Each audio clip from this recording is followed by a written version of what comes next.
that you've learned a little bit about matrix inverses and also the identity matrix, let's take a look at some examples for how to determine whether matrices are inverses, and then also how to find a 2 by 2 inverse of a matrix, or the inverse of a 2 by 2 matrix, I should say. All right, so let's recall some things that we've already learned.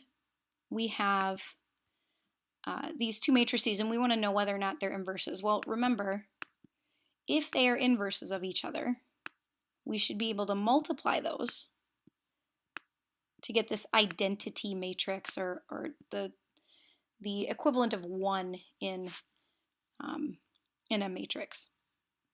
So remember that in our number system, if we have a value 2/3 and we multiply that by its inverse, we're going to get the identity, right? So it's the same thing with matrices.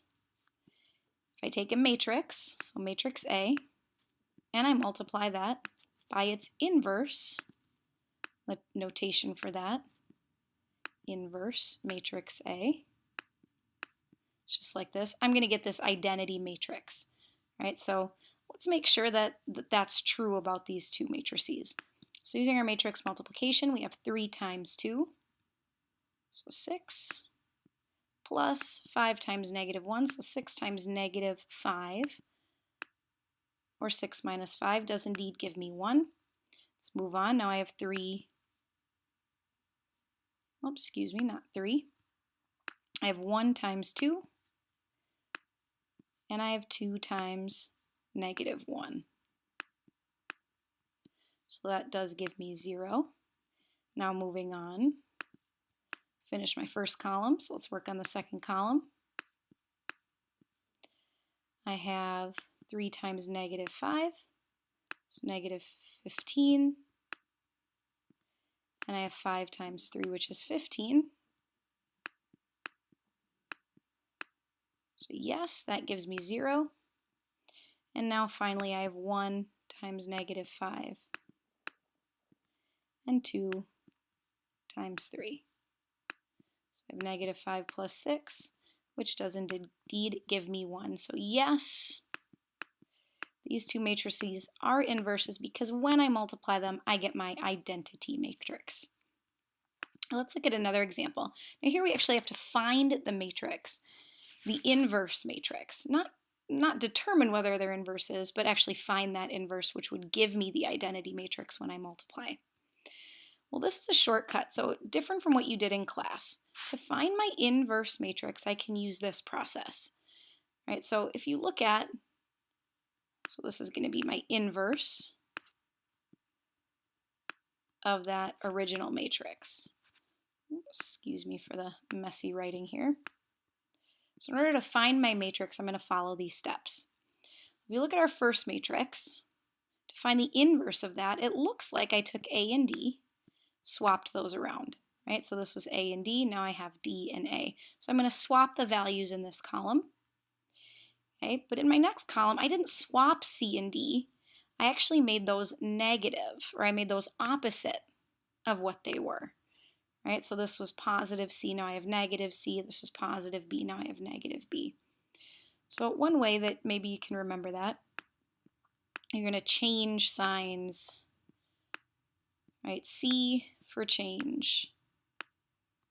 So you're going to change signs in the other column.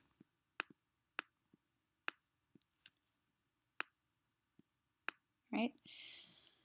So you're going to follow that process, switch A and D, change the signs of C and B. But the other thing you have to use is this value right here. I'm going to multiply this matrix by this value, which is 1 over the determinant. Now the determinant is going to be A times D minus B times C. Right? So A times D minus B times C. All right, so let's follow this process to create our inverse matrix. Well, let's do the inside of our matrix first.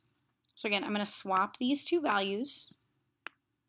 All right, so I have 1 and 4. And I'm going to change the signs of the other diagonal. So this now becomes +2, and this becomes -3. Now I still have to find that determinant, right? So I have 1 over A times D minus B times C. So A times D is my 4 times 1, and B times C is my negative 2 times 3, so 4 minus negative 6, which is also 4 plus 6. Right, so my determinant here is 1 over 10. So now I'm just going to use that scalar multiplication. So again, this was 1/10. My scalar multiplication, my distributive property is what it looks like, to multiply and find my inverse matrix. So when I multiply 1/10 by everything inside my matrix, I get 1/10 times 1. I have 1/10 times 2, which is 2/10 or 1/5 simplified. I have 1/10 times negative 3, or negative 3/10.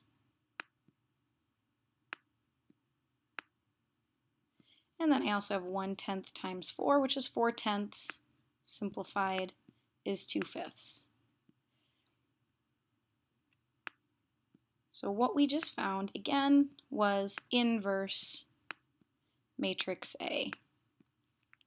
Right? Now I could go back and check. I could take this inverse that I just found and multiply it by my original matrix over here and make sure that I get my identity matrix.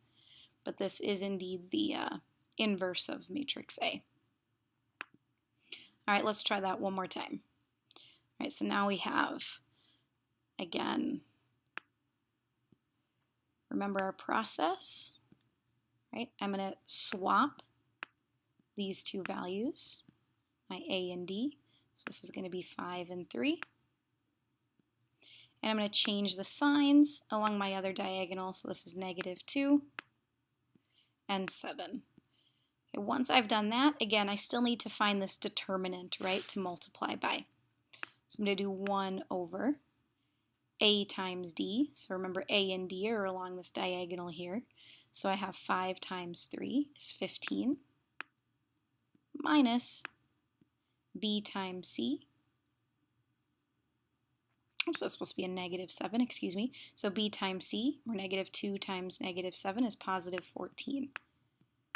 So I have 1 over 15 minus 14. Well, this is an interesting one because 15 minus 14 is 1, so my determinant ends up here being 1 over 1.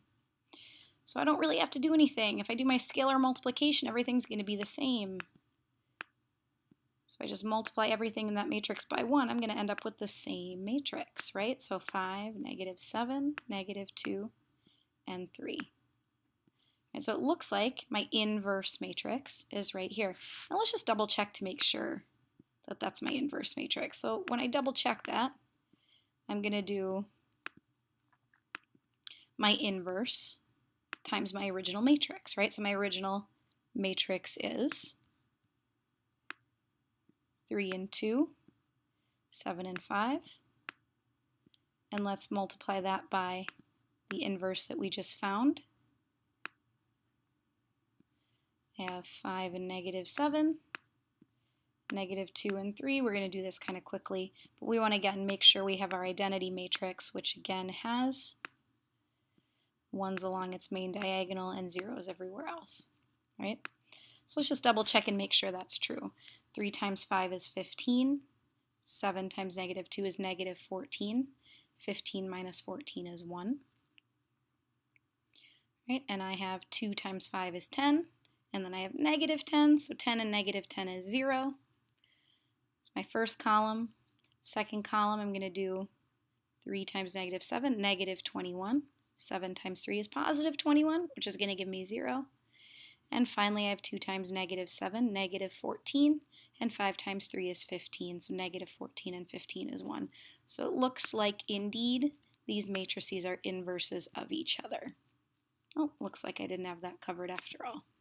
So again, the notation for that is going to be just like this. So matrix A times inverse matrix A is going to give me my identity matrix. I'm just going to use I for that. All right, and there we go.